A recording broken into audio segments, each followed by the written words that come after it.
এবারে তুই আমাকে বল জল আর চিনি মেশালে চিনি আমার কি উড়ে পালিয়ে যায়? না ভাই, চিনি অবভিয়াসলি উড়ে পালায় না, কিন্তু কিন্তু তুই জল আর অ্যালকোহল মেশা, অ্যালকোহল আমার উড়ে যাবে। তাহলে বুঝলি তো, তাহলে অনুদ্বায়ী কারা হয় বেসিক্যালি? অনেকে হয়। আমাদের সিলেবাসে বেসিক্যালি 3-4 জনকে নিয়ে কোশ্চেন করে। তাহলে অনুদ্বায়ী দ্রাবর কতগুলো এক্সাম্পল লিখে রাখ, লেখ অনুদ্বায়ী দ্রাবর এক্সাম্পল লেখ। ফার্স্ট লিখ ইউরিয়া, অনুদ্বায়ী দ্রাবর এক্সাম্পল লেখ ইউরিয়া। ইউরিয়া, ইউরিয়ার ফর্মুলা জানিস? মুখস্থ করতে হবে, তার কারণ তোকে পরীক্ষাতে কিন্তু দিয়ে দেবে না যে ইউরিয়ার ফর্মুলা এটা তোকে দেবে না। ইউরিয়ার ফর্মুলা হচ্ছে কি দেখ, এটা হচ্ছে ইউরিয়া স্ট্রাকচার। সিও NH2 এদিকে লেগে আছে, NH2 এদিকে লেগে আছে, এটা হচ্ছে ইউরিয়া স্ট্রাকচার। সিও NH2 তার হোল 2, সিও NH2 তার হোল 2।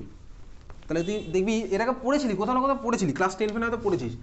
দেখ ইউরিয়ার ফর্মুলা হচ্ছে এটা, সিও NH2 তার হোল 2, সিও NH2 তার হোল 2। ওকে, তাহলে বলতে ইউরিয়ার মোলার মাস কত হবে, বার কর। ইউরিয়ার মোলার মাস তুই বার কর। সিও NH2 তার হোল 2, NH2 টা দুবার আছে, তাহলে ইউরিয়ার মোলার মাস কত হচ্ছে?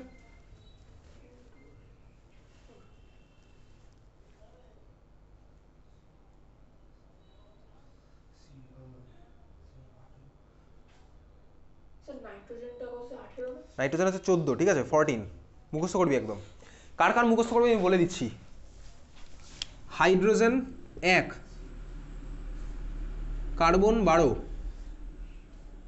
Nitrogen 14, oxygen 16, sodium 23, chlorine 35.5, sulphur 32, chlorine 35.5। এই কটা মুখস্থ রাখলেই তোর এনাফ। এই কটা হাইড্রোজেন 1, কার্বন 12, পরমাণু ক্রমাঙ্ক নয় কিন্তু, মোলার মাস বার করতে গেলে এগুলো অ্যাটমিক মাস হয়েছে। তাহলে কত আসছে বল, ইউরিয়ার কত আসলো? যোগ করবি না? 44 কি হয়েছে, যোগ কর না। 54 আসছে না, যোগ কর ভালো করে। সিও NH2 তার হোল 2, কার্বন 12, অক্সিজেন 16, NH2। দেখ ভাই সিম্পলি এদিকে তাকা না, carbon 12 plus oxygen 16 plus NH2 কত হবে টোটাল? এইটা 14 প্লাস 2, তাই তো? নাইট্রোজেনের 14 আর হাইড্রোজেনের হচ্ছে 1 × 2, তার মানে 16। কবার আছে এটা? দুবার, তাহলে মানে এটা কত হচ্ছে? 32। যোগ কর, কত হচ্ছে এবার? তিনটাকে যোগ করলে কত হয়? 23 ফিস কোথায় পাচ্ছিস? 12, 16, 28, 28 আর 32 60, তার মানে ইউরিয়ার মোলার মাস কত? 60 গ্রাম পার মোল। মুখস্থ করবি একদম, ইউরিয়ার মোলার মাস কত? 60 গ্রাম পার মোল, 60 গ্রাম পার মোল। সেকেন্ড এক্সাম্পল লেখ সুক্রোজ, সেকেন্ড এক্সাম্পল লেখ সুক্রোজ, সুক্রোজ, সুক্রোজ। ফর্মুলা কি? ফর্মুলা কি বলতো সুক্রোজের? গ্লুকোজের ওটা, আচ্ছা গ্লুকোজের ওটা নয় বলছি, সুক্রোজের ফর্মুলা কি? C12H22O11। সুক্রোজের ফর্মুলা লেখ C12H22O11, C12H22O11, C12H22O11। Molar mass কত আসছে? যোগ কর, যোগ কর। H22O11 মোলার মাস কত আসছে? কর, যোগ কর। 342, ঠিক আছে 342 গ্রাম পার মোল। বাড়ি গিয়ে করবি, 342 গ্রাম পার মোল আসবে। 12 × 12 প্লাস 22 × 1 প্লাস 11 × 16 যোগ করবি, সব কটা 342 আসবে, ঠিক আছে। তারপর হচ্ছে গ্লুকোজ, গ্লুকোজের ফর্মুলা কি? C6H12O6। আচ্ছা গ্লুকোজ মানে C6H12O6, কিন্তু C6H12O6 মানেই কিন্তু গ্লুকোজ নয়। কেন নয়? এর অ্যান্সার তুই বায়োমলিকুলস যখন পড়বি তখন তুই জানতে পারবি। C6H12O6 দিয়ে গ্লুকোজ ছাড়া আরও অনেকের ফর্মুলা হয় পৃথিবীতে, ঠিক আছে। কার কার হয়? গ্লুকোজ হবে, ফ্রুক্টোজ হবে, টেলোজ হবে, আয়োডোজ হবে, এগুলো আমাদের এত কিছু নেই, শুধু গ্লুকোজ আর ফ্রুক্টোজটাই আছে। তো C6H12O6 লিখেছিস, 3 নম্বর এক্সাম্পলটা লেখ গ্লুকোজ, C6H12O6, 3 নম্বর এক্সাম্পলটা লেখ গ্লুকোজ C6H12O6। মোলার মাস কত হবে?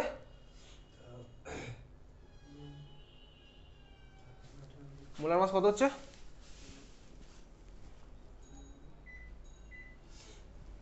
বল বল, 10 সেকেন্ড টাইম।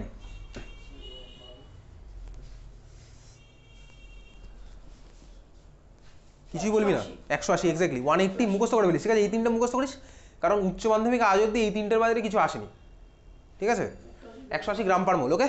তাহলে এই তিনটে মুখস্থ করলাম। এইবারে দেখ, এবারে খেলাটা এখানে কি হচ্ছে চল, তাহলে এবার সেকেন্ড কেসের ছবিটার দিকে একটু তাকা। ছবি আমি এখন আঁকিনি, আগেরটাকে আমি মডিফাই করে দেবো।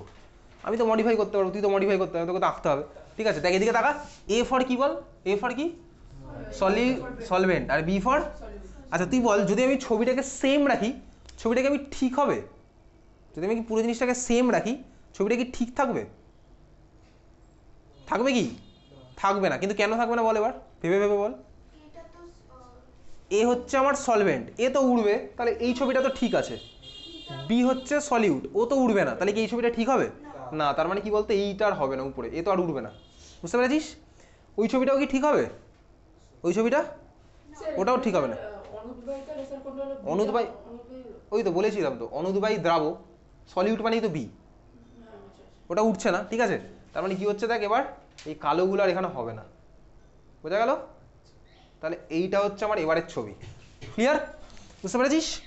এইবারে দেখ একটা জিনিস এদিকে দেখা, এ প্লাস বি ওটা হয়েছে, এখানে এটাকে কি বলবো, মানে এর যে ভেপার প্রেশার এটাকে কি বলবো? PA0, যেবার আগের বার বলছিলাম। PB0 বলে কি কিছু হবে? হবেই না, এখানে অত ভেপারে কনভার্ট হচ্ছে না। এইবারে বল সলিউশনে, এখানে সলিউশনটার ভেপার প্রেশার আমি কার জন্য পাচ্ছি? এর জন্যই পাচ্ছি, কিন্তু এটাকে কি আমি PA0 বলবো? না ভাই, PA0 বলবো না। তার কারণ কি, এটা তো পিওর না, এখানে তো সারফেসের মধ্যে বি মিশে আছে, সারফেসের মধ্যে বি মিশে আছে, এটা তো PA0 তো হবে না। তার মানে সিমিলারলি এটার পাশেই PAই হবে। কেন PA হলো? তার কারণ ভাই এটা ইমপিওর রে, পিওর নয়, বোঝা গেছে? এইবারে একটা জিনিস দেখ, তুই আমাকে বল সলিউশনের মধ্যে এর ভেপার প্রেশার আর পিওর অবস্থায় এর ভেপার প্রেশার দুটোর ভ্যালু কি সেম হবে না আলাদা আলাদা হবে? সেম হবে না আলাদা হবে? পি এর যা ভ্যালু আর PA0 যা ভ্যালু দুটো কি সেম না আলাদা? আলাদা। আলাদা কেন আলাদা? তার কারণ অবভিয়াসলি বুঝতে পারছিস, দেখ এখানে এ যে অ্যামাউন্টে কনভার্ট হচ্ছিল, সলিউশনের মধ্যে এ কি সেই অ্যামাউন্টে কনভার্ট হবে না? হবে না। তার কারণ কি বলতো, সারফেসের মধ্যে বি মিশে আছে, সারফেসের মধ্যে বি মিশে আছে, বি তো নিজে উঠবে না, আবার এ কে উঠতে দেবে না স্বাভাবিকভাবেই, বুঝতে পারছিস তো? তার মানে এই পি এর ভ্যালুটা এবারে তুই বল PA0 থেকে বেশি না কম? কম অবভিয়াসলি। তাহলে পি এর ভ্যালু হচ্ছে আমার PA0 থেকে কম। এটা আমার আগের কেসেও হবে, ওই আগে যেটা বললাম না PA/PB, ওখানেও তো তাই হচ্ছিল। ওখানে তো দেখ সেই পি এর অ্যামাউন্ট তো কমে গেল, তার কারণ সার্ফেসের মধ্যে এ আর বি দুজনেই ঢুকে গেছিলো। তাহলে পি এর ভ্যালু হচ্ছে আমার PA0 থেকে কম হবে, ক্লিয়ার? বুঝলি? তাহলে এখানেও হচ্ছে আমার, বোঝা গেল সবার? এটা পি এর ভ্যালু PA0 থেকে কম। এটা MCQ তে তোর আসতেই পারে, কিন্তু PA আর PA0 ভ্যালুর তুলনা দেবে, কোনটা বেশি কোনটা কম, চারটে অপশান দেবে। কি কি option? PA = PA0, second option PA greater than PA0, third option PA less than PA0, আর লাস্ট অপশান কি বলতো? উপরে সবকটা। সবকটা হবে না, PA less than PA0 হবে, ঠিক আছে? আচ্ছা এইবারে দেখ, এই পি এর ভ্যালু কার সাথে কি প্রপোর্শনাল সেই নিয়ে আবার রাউল্টের সূত্র আসছে। তাহলে এবার আগেরটা যা ছিল তাই হবে, একদম সেম, কিন্তু শুধু স্টেটমেন্টটা দুটোর ক্ষেত্রে আলাদা হবে। আলাদা মানে কি, আগের বারে যেমন বি ওর মধ্যে ঢুকে গেছিলো, এখানে আর বি ঢুকবে না। তুই বইতে গিয়ে স্টেটমেন্ট দেখবি, আগের বারেরটা পাতাটা উল্টা, আগের বারের স্টেটমেন্টটা তুই দেখবি হচ্ছে বইতে লেখা আছে এ এবং বি দুজনের জন্যই হবে ওটা, তাই তো? আগের বার তাই করেছিলাম। যদি তিনজন থাকতো তাহলে তিনজনের জন্য হতো, কিন্তু আমাদের সিলেবাসে তিনজন নেই, আমাদের সিলেবাসে দুজনই আছে, এ আর বি। তাই তোকে যখন বাড়ি গিয়ে স্টেটমেন্টটা দেখবি স্টেটমেন্টের মধ্যে এ বি দুজনের সম্পর্কেই লেখা আছে। আর যখন এইবারে ফিরে আয় এখানে, এখানে যে রাউল্টের সূত্রটা, তাহলে এবার এখানে লেখ আবার রাউল্টের সূত্র,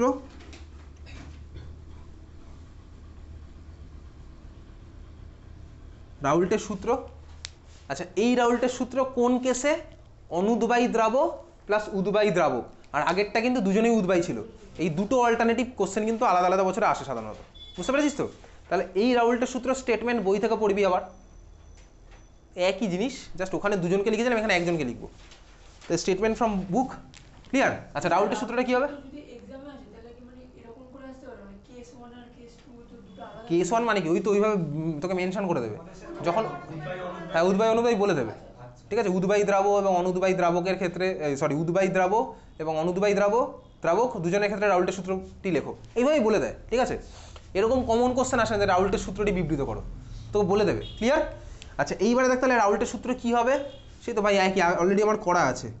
PA directly proportional to X A, এবারে PB ডাইরেক্টলি প্রপোর্শনাল টু কি XB হবে? না ভাই হবে না। কেন হবে না? আরে বি তো ভেপারেই কনভার্ট হচ্ছে না, তাহলে পিবির প্রশ্নই আসছে না। তাহলে PA directly proportional to X A, or বলে লিখে রাখ PA = PA0 ইন্টু এক্স এ, ব্র্যাকেটে লিখে রাখ already done in previous case, আগেই তো করলাম এটা। PA = PA0 ইন্টু এক্স এ, দিয়ে ব্র্যাকেটে লিখে রাখ already done in previous case, already done in previous case.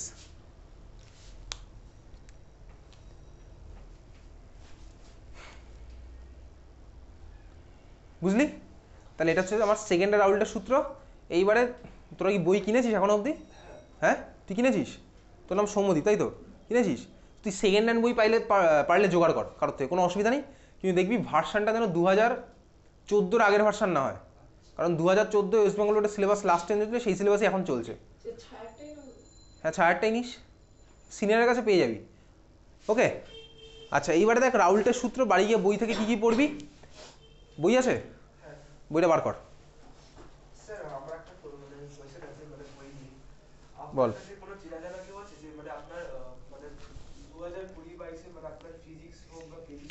হুম, আচ্ছা ঠিক আছে, আমি আমার ওদেরকে বলে দেখছি, ঠিক আছে?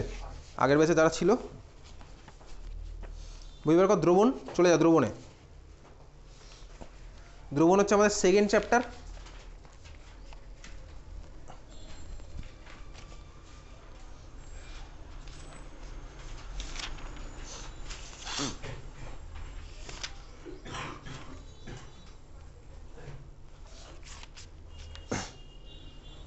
চলে যাচ্ছে 2.7। দেখ পয়েন্ট নাম্বার হচ্ছে 2.7। 2.7 দেখ, অনুচ্ছেদ নাম্বার 2.7 পেয়েছিস? তরলের বাষ্পচাপ বলে লেখা আছে 2.7, হয়েছে? আচ্ছা, তরলের বাষ্পচাপ পাওয়া গেছে 2.7। পুরো চ্যাপ্টারই পড়বো আমি, হয়তো আগে পরে পড়বো, সেটা নিয়ে কোনো চাপের কিছু নেই। দেখ 2.7.1, 2.7.1 দেখতে পাচ্ছিস? তরল দ্রাবক ও অনুদ্বায়ী কঠিন দ্রাবের সমন্বয়ে গঠিত দ্রবণের বাষ্পচাপ। ঠিক আছে, এখানে পুরোটা পড়বি। কী কী পড়বি? দেখ বাষ্পচাপ হ্রাসের কারণ, আর তার উপরে যেটুকু লেখা আছে, এটা 2018-তে এসেছিলো কিন্তু এই কোশ্চেনটা।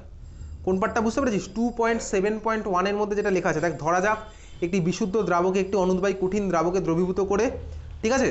তারপরে দেখ বাষ্পচাপ হ্রাসের কারণ, এই দুখানা প্যারা পড়ছিস, ক্লিয়ার? এটা একবার রিডিং দিলে তুই নিজেই লিখতে পাবি। সায়েন্সে বেসিক্যালি এটা হয় জানিস, তুই একবার লিখলে, একবার রিডিং দিলে, বা তুই যদি কনসেপ্টটা জানিস, অ্যান্সার তুই নিজেই লিখতে পারবি। এরকম সব কিছু মুখস্থ করতে হয় না, অবভিয়াসলি মুখস্থ করার জিনিস আছে। আচ্ছা, 2018 কোশ্চেনটা কী ছিল? কোশ্চেন তুই চ্যাপ্টারের পিছনে পেয়ে যাবি, দেখবি চ্যাপ্টারের পিছনে কোশ্চেন দেওয়া আছে, প্রিভিয়াস ইয়ার কোশ্চেন। বাষ্পচাপ হ্রাসের কারণ ওটা মার্ক করেছিস, আর তার উপরের পাটা ধরা যাক যেটা আছে ওই পুরোটা মার্ক করেছিস। আচ্ছা, কোশ্চেনটা কী আসে? কোশ্চেনটা আসে হচ্ছে, পিছনে কোশ্চেনটা লেখা আছে, বলে দিচ্ছি কোশ্চেন কী আসে। তারপর চল মার্ক করে, আমি বলছি। তারপর দেখ 2.8 দ্রবণের বাষ্পচাপ এবং রাউল্টের সূত্র, যেটুকু বলবো সেটুকুই মার্ক করবি। আমি বলে দেবো কোনটা মার্ক করতে হবে। 2.8 মানে পুরো 2.8টা মার্ক করিস না, তাহলে পাগল হয়ে যাবি কদিন পর। 2.8-এর মধ্যে দেখ এবার লেখা আছে অনুদ্বায়ী দ্রাবের দ্রবণের ক্ষেত্রে বাষ্পচাপ সংক্রান্ত রাউল্টের সূত্র। এইমাত্র ওটাই বলছিলাম না, অনুদ্বায়ী দ্রাব। তাহলে অনুদ্বায়ী দ্রাবের দ্রবণের ক্ষেত্রে বাষ্পচাপ সংক্রান্ত রাউল্টের সূত্র। তারপর দেখ সূত্রটা লেখা আছে, বুঝতে পারলি? সূত্র লেখা আছে, ক্লিয়ার? এটা হচ্ছে অনুদ্বায়ী দ্রাব। ওকে, হ্যাঁ এক্স্যাক্টলি, অনুদ্বায়ী বলে দেবে। তারপরে দেখ আবার চলে যায়, তার নিচে দেখ আছে উদ্বায়ী দ্রাব ও দ্রাবকের দ্রবণের বাষ্পচাপ সংক্রান্ত রাউল্টের সূত্র। দেখতে পাচ্ছিস তো? উদ্বায়ী দ্রাব ও দ্রাবকের, তার মধ্যে আবার রাউল্টের সূত্র দেখ লেখা আছে। মার্ক করেছিস দুটো? হয়েছে মার্ক করা? তাহলে সূত্র মার্ক করলি। তাই গাণিতিক রূপ দেয় না, ওয়েস্ট বেঙ্গল বোর্ডে দেয় না, কারণ ওয়েস্ট বেঙ্গল বোর্ডে হয়েছে এটা। আচ্ছা, তারপরে আসছি কোথায়?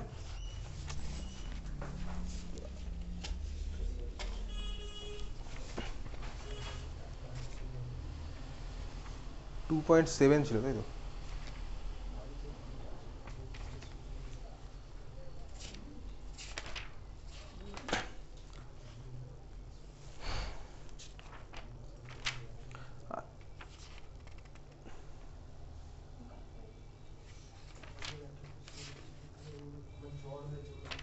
রাউল্টের সূত্রের সীমাবদ্ধতা দেখতে পাচ্ছিস কোথাও?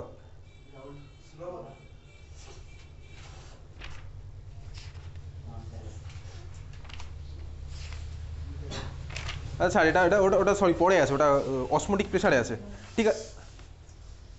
আচ্ছা আচ্ছা, পেয়েছি পেয়েছি। পেজ নাম্বার চলে যা, পেজ নাম্বার না, 2.11.1-এ যা তো। 2.11.1, 2.11.1 বুঝেছিস? এর মধ্যে দ্রবণের বাষ্পচাপ, আমি এটা এখনো পড়াইনি, কিন্তু আমি পড়াইনি, এটা পরের দিন পড়াবো। 2.11.1 তাহলে এটা এখন মার্ক করতে হবে না, যেটা মার্ক করবি সেটা হচ্ছে 2.11.1 একদম লাস্টে চলে যা। দেখ বাষ্পচাপের আপেক্ষিক অবনমন সংক্রান্ত রাউল্ট সূত্রের প্রযোজ্যতা,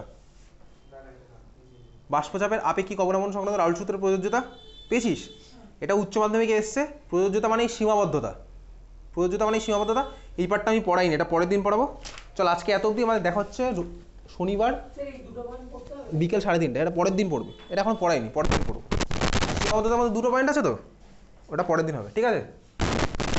আচ্ছা আরেকটা ব্যাপার হচ্ছে, তুই ক্লাস 11-এর অর্গ্যানিক কিন্তু বাড়িতে রিভাইজ করা স্টার্ট কর, যেটুকু পড়েছিলি। কারণ ক্লাস 11 অর্গ্যানিক মনে থাকলে কিন্তু ক্লাস 12-এর অর্গ্যানিক খুব কঠিন লাগবে। অর্গ্যানিক হচ্ছে সবচেয়ে ইজিলি স্কোর করা যায়। তোর 70 মার্কসের মধ্যে অর্গ্যানিক থেকে আসে হচ্ছে, অর্গ্যানিক মিলেমিশে আছে ওয়েস্ট বেঙ্গল বোর্ডে 24 মতন বা 23 মতন আসে হচ্ছে অর্গ্যানিক থেকে। অর্গ্যানিক কেমিস্ট্রি যদি সারা বছর পড়িস, পরীক্ষার হলে গিয়ে সবার ফার্স্টে অর্গ্যানিক সবাই করে, মানে যারা যারা পড়ে। না পড়লে কিন্তু প্রচণ্ড কঠিন, না পড়লে তোর বছরের শেষে অবস্থা খারাপ হয়ে যাবে। এবার ওই পড়তে গেলে তোকে ক্লাস 11 অর্গ্যানিক রিভাইজ করতে হবে। আরেকটা জিনিস যেটা তুই বানাবি বাড়িতে, সেটা হচ্ছে, এখানে খাতাটা নেই, ক্লাস 12-এ বছরের শুরু থেকে একটা খাতা কিনবি বাড়িতে। ধর খাতাটার মধ্যে 100 খানা পেজ আছে, ওই খাতাটাকে তুই 3টে পার্টে ডিভাইড করে দিবি। 33 33 33 করে 3টে পার্টে ডিভাইড করলি। 3টে পার্টের মধ্যে শুধু জাস্ট ফর্মুলা লিখবি। ধর একটা পার্টে গেলে হচ্ছে ফিজিক্সের ফর্মুলা চ্যাপ্টার ওয়াইজ, একটা পার্টে যাবে হচ্ছে কেমিস্ট্রির ফর্মুলা, একটা পার্টে যাবে হচ্ছে ম্যাথসের ফর্মুলাগুলো। জাস্ট ফর্মুলাগুলো তুই লিখে রাখলি। কেন? তার কারণ তোর একটা খাতার মধ্যে, কারণ বুঝতেই পারছিস ফিজিক্সে প্রচুর ফর্মুলা আসবে, ম্যাথসে তো ফর্মুলা ভর্তি। তো বেসিক্যালি ফর্মুলা গেলে তুই কনফিউজ হয়ে যাতে না হয়ে যায়, সেই জন্য একটা খাতার মধ্যে তো সব কিছু থাকলো।